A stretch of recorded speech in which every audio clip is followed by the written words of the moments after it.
Hi అండి. Today recipe వచ్చి మినపసున్నుండలండి. చాలా హెల్తీ రెసిపీ అని కూడా చెప్పొచ్చండి.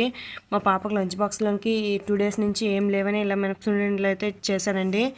చాలా బాగా వస్తాయండి. అలాగే నా లాంగ్ వీడియో కూడా ఉంది, చూసేయండి. ఒక మందపాటి ప్యాన్ పెట్టుకొని ఒక కప్పు పప్పు అయితే వేసానండి నేను.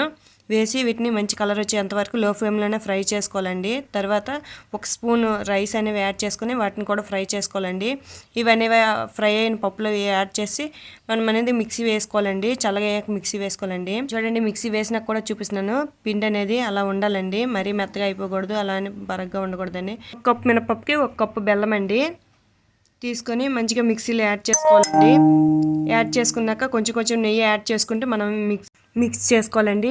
ఇలా మిక్స్ చేసుకొని మంచిగా లడ్డు వచ్చినంత వరకు మనము నెయ్యి యాడ్ చేసుకుంటూ మిక్స్ చేసుకోవాలండి. ఆ తర్వాత లడ్డూలు ప్రిపేర్ చేసుకోవడమండి. నా ఛానల్ నచ్చినట్లయితే లైక్ చేయండి, షేర్ చేయండి, సబ్స్క్రైబ్ చేసుకోండి. Thank you for watching.